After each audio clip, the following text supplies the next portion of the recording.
Olá a todos. Bom, hoje eu gostaria de falar a respeito do filósofo, digamos, o primeiro filósofo, Tales de Mileto. É tido, na verdade, como o primeiro filósofo, depende também do ponto de vista, da interpretação de cada um dá a esse contexto, né, na verdade, do que seria.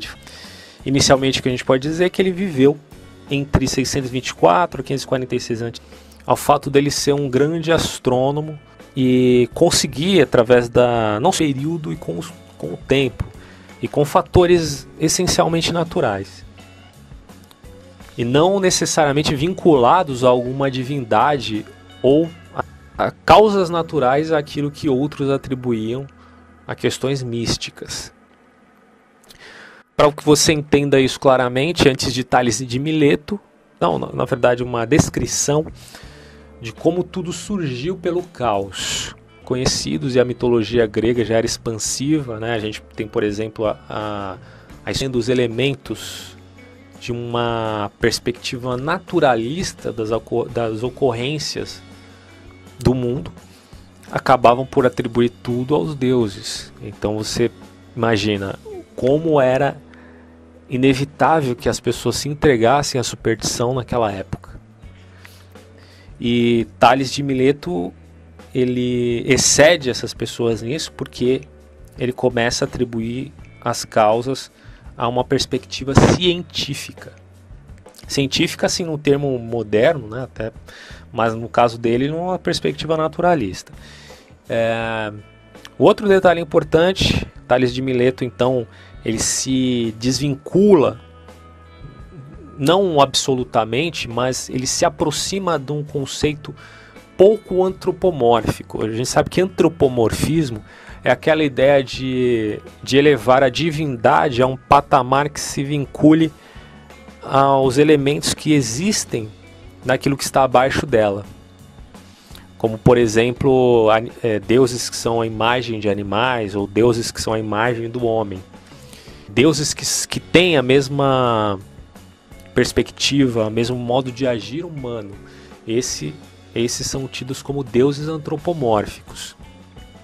E os deuses gregos eram extremamente voltados a essa concepção antropomórfica, porque eles tinham os mesmos sentimentos, os mesmos dilemas dos seres humanos, só que eles eram seres imortais. Então veja que Tales, percebendo isso, ele se volta a um pensamento muito mais monista do que propriamente um pensamento politeísta. E o monismo nada mais é do que acreditar que tudo advém de uma coisa só. E é interessante notar isso também. Ao que parece, Tales ele precedeu do pensamento de várias outras religiões que existiram paralelas ao hinduísmo, como o próprio budismo, porque ele tinha essa perspectiva clara de que existia uma essência maior do que tudo que teria que necessariamente promulgar ou preparar e manter tudo que existe na face da Terra, no universo, no cosmos, enfim. E é daí que ele determina, não tendo ainda, né, aquela percepção de Empédocles, por exemplo, que propõe aí os 4 elementos básicos do cosmos, que seria terra, água, ar e fogo, mas o Tales já define que tudo é composto pela água. Por que ele faz isso? Porque ele apreende várias atribuições necessárias ao elemento. Por exemplo, a água, ela é essencial à vida. E a água também ela se move. E a água também é capaz de mudar, porque ela pode se transformar em gelo, pode se solidificar, ela pode se modificar em partículas, se tornando gasosa, e por aí vai. Nesse sentido, então, ele determina que tudo que existe é composto de água. E ele tem essa base de pensamento também muito vinculada e próxima da ideia do que ele observava na região onde ele vivia. Se dizia naquela época que muitas ilhas flutuantes eram conhecidas pelos navegadores aí de Mileto. E isso pode ter fortalecido, né, a ideia de Tales, o que ele poderia ter como evidência ou como prova das suas ideias. Então, nesse caso, ele via o planeta Terra, ou a Terra propriamente, né, como se fosse uma madeira na água.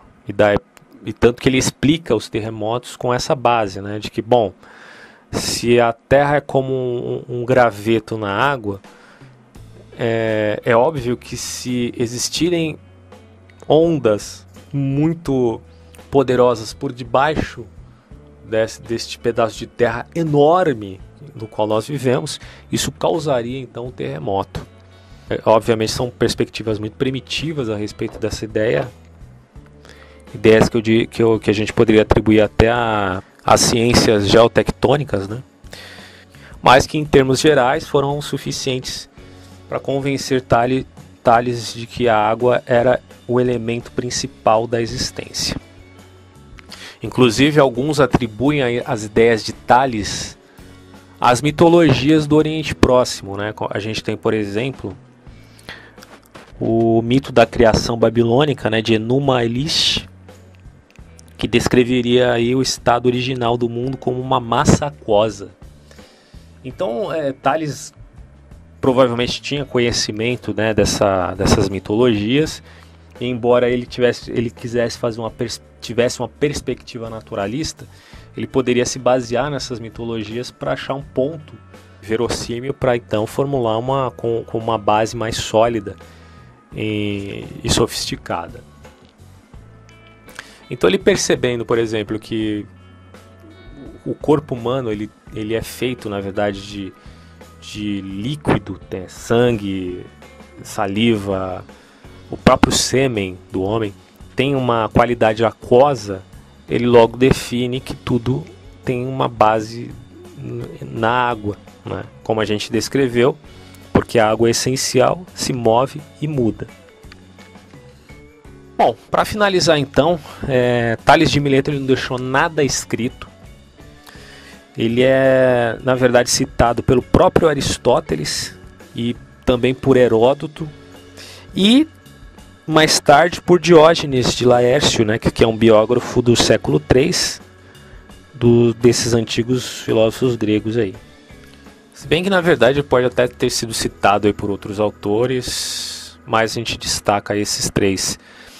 E detalhe importante, né, em relação ao fato dele não ter deixado nada escrito, pode ser que ele tenha deixado alguma coisa escrita, mas o que a gente sabe, se deixou, provavelmente se perdeu.